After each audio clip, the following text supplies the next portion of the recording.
Hi you guys, and welcome back to the channel. So at the moment my son's just putting in the dash, so we thought we'd do this at this stage before we put the final paint inside. As you can see, there's already quite a few scrapes and stuff, but that's fine, that's absolutely fine at this stage because it's only epoxy primer on there anyway, so it's all got to be sanded back yet anyway and keyed up ready for the for some top coat. So yeah, I think you're just going to leave it bare aluminium, aren't you? Oh.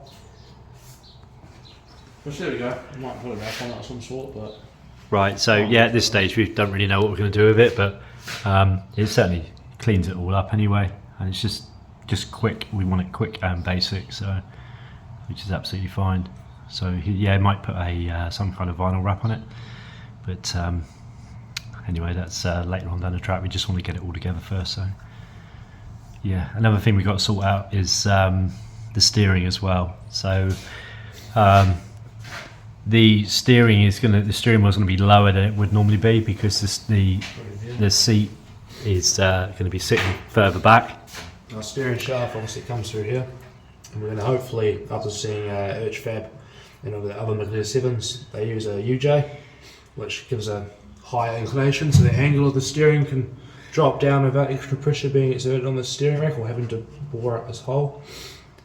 We're then going to make some sort of mount on here, drop bracket ourselves so it sits lower, it has some sort of adjustable pivot here, and the steering wheel comes back a bit further as the seat's been pushed back 150mm or so, isn't it? Because normally it sits around here in front of the seat. We're so back here. It's back a good 100mm anyway, 100 to 150mm. The seat would be further back, so and that's all adjustable seats on the seat brackets, so we could actually move that further back If needed. even more if you wish. Some more. And then having the steering wheel closer will make it nicer for driving, and also be able to carry on moving the feet as well without having to hit the steering wheel every time like in the standard Mini. So that's the last job to do in here before we we could actually paint it before we do the steering, but it'd be nice to maybe we'll fabricate the bracket, start thinking about getting that ready, but it wouldn't be the end of the world if we do that bit afterwards. So, but I think the dash needed to go in at this stage. The dash needed to go in to be able to make the bracket, because of the dash to valid bracket. That's true. Yeah. Sure. Let me get that bracket done then. Oh well, we got a few more screws to go in here. So all we're doing is we're basically piloting through with a 4mm, and they're 4mm button head stainless screws in there, and we're just using riv nuts in behind. So we pilot first through, as I said, explained with M4, move it away, and then we drill out M6 and then with the riv nut.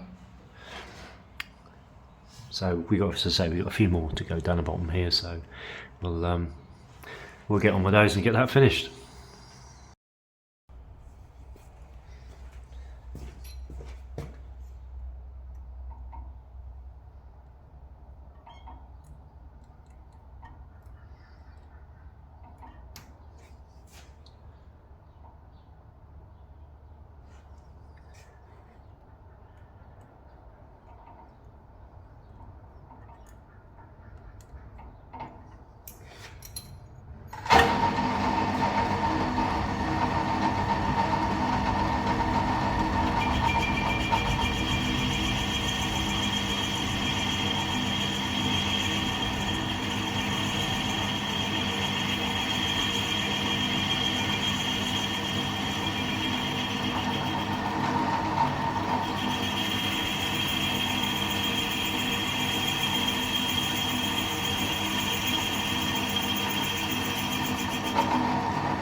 Okay guys, so I've just been making this this little piece on the milling machine. You just see me using a boring head there to bore that out in there. So I've got this spherical bush here, or bearing. It's kind of bearing, I suppose. So that's going to fit over the top of the steering shaft there. steering column. Yeah, so that fits on there. And then the idea is it drops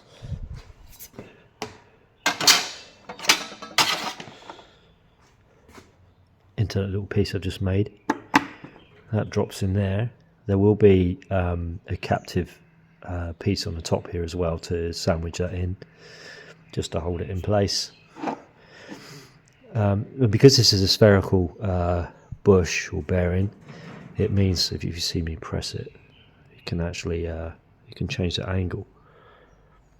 So I'm going to set this up on a bracket, hanging off a bracket in the car. So because of spherical bush, it means if it's slightly out of alignment anywhere, that spherical part will adjust to suit. And I've already drilled a hole through the side as well, so I've drilled an M8 through there, so it will just hang from the bolt like so. So I've actually started making the bracket as well, just here, but I've got a long way to go with this yet. So I found a couple of these old off of old roll cage brackets, so they're perfectly suited to brace on the back of the roll cage, because I want to mount it on the crossbar part of the roll cage, but we're not allowed to weld to it now. Because it's been passed, we're not allowed to do any more welding on the cage, not without written consent from NZ Motorsport. So it's just what we are allowed to do is put a bracket on. So I'm going to create a sandwich effect like that. Okay, the reason that's at a funny angle is because the bracket is going to be sitting off the back at an angle like so. Okay, so I've got the two sides. I've got to make the top. And here, what I'm going to do is open these up a little bit and place these in here. So there'll be one each side like that. And then the idea is that I'm going to put a captive nut in here. So when you do the bolt up, it will sandwich. If I can just place that in there, it will sandwich around the cage like so. And hold it all onto the bracket, onto the roll cage. That's the idea anyway. Hopefully it all works out okay. Yeah, so I got a lot more work to do on that, so I'll carry on doing that. I was gonna drill some holes in here. One to make it lighter, and secondly is just to make it look nicer. So, but I might change that. I'll still open this up, but I might do like triangles in here. I'm not sure yet. So come up with something anyway. This becomes such a heavy bracket because this is made out of 3mm plate, so there'll be a fair bit of weight added to it. So I need to lighten that somehow. Try and keep the weight down. Anyway, let's carry on with this and yeah, assemble this. And then once okay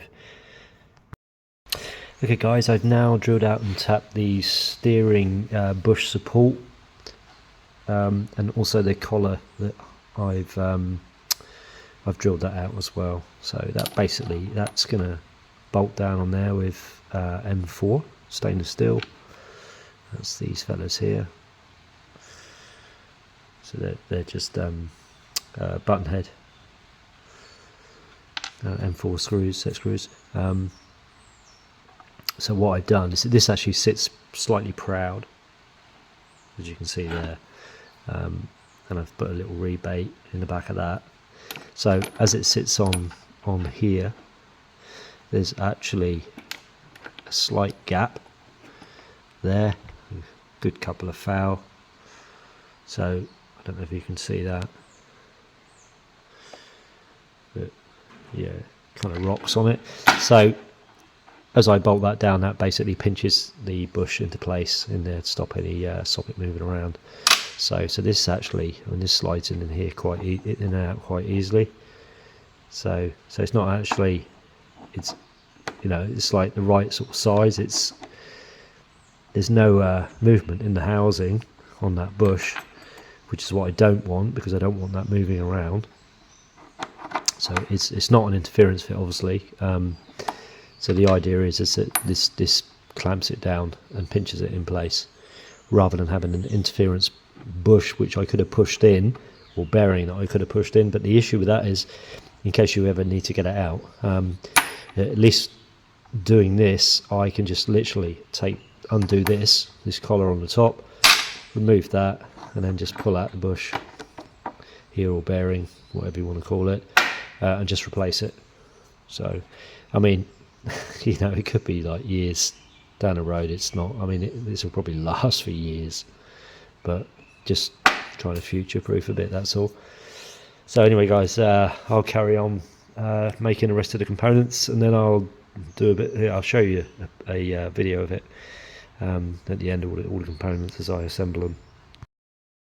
Okay, that's the housing all together now. You can see it on there, so you'll see the flexibility in it. I'm just trying to get the camera on a good angle. Hang on. Okay, so you can see how much it can move around in any direction.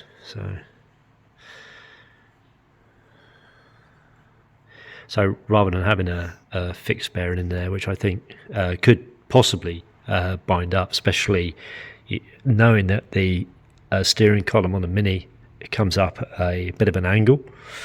Yeah, there's too many variables going on, so that could really be an issue, and cause a lot of side loading on the bearing, on the brackets, and possibly even down on the rack. So yeah, at least with this option, yeah, it's a lot more flexibility, so it should work well. Okay guys, this is what I've come up with. So I've angled that like so. You can see, because this is the same as the roll bar inside the car. I've already tested it in the car as well, just to make sure that I had this in the right position for the steering. You can see that bracket on the back there, so that just bolts through. I've just got to weld in some captive nuts behind there, so that's all welded out now, and then obviously that one fits in there like so. It's nice and snug in there, and then the bolt basically goes through there. Yeah, so the only thing left to do on it really is to it is quite heavy, so I need to I don't know, either drill some series of holes in it to try and lighten it, or triangles. In fact, I might even leave that for my son to finish off. So I just wanted to get it made before I sprayed up the car.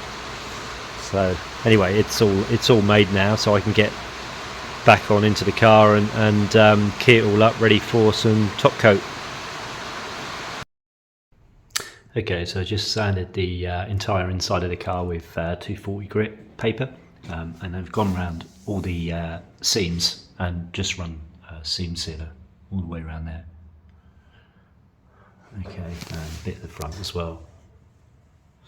So what I'll do, I'll probably leave that a day or so to go off, because right in the back there it's pretty thick, because being a rally car, we have to seal it from the boot.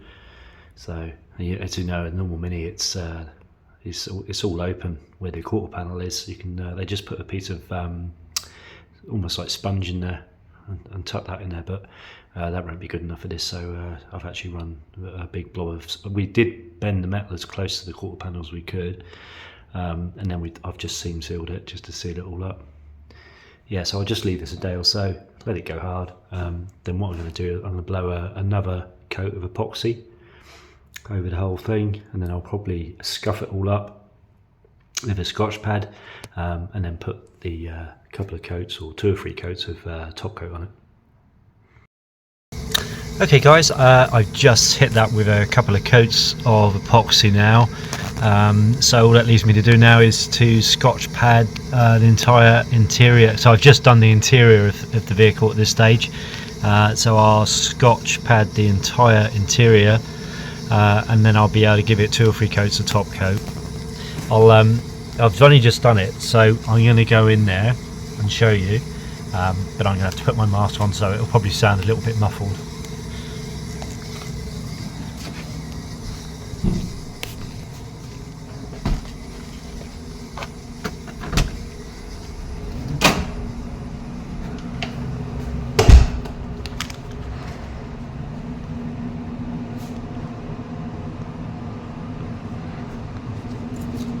So really hard to spray, trying to get underneath the roll cage, getting in all the nooks and crannies. As you can probably imagine, it's just really difficult to get the gun in there, but I think I've got most of it. I can't really see any misses, which is good. There's a couple of areas where it could have done with a little bit more paint, but that's okay as long as it's got some epoxy over it to cover the metal. That's the main thing. Yeah, it's not looking too bad. So great to get some paint on it at last. It's been quite a while.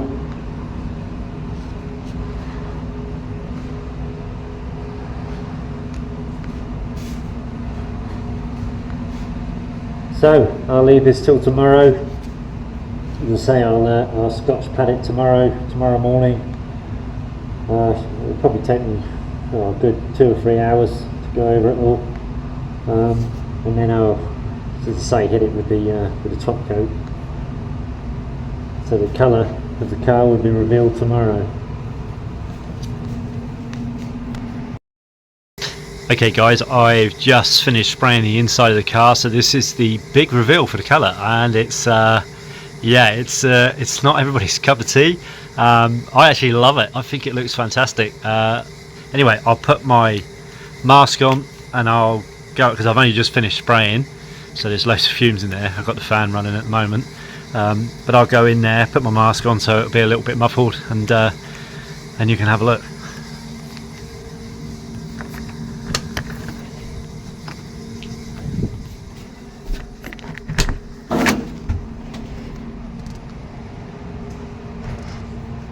And there it is.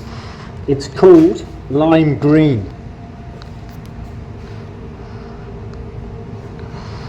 I don't know what you think of it, guys.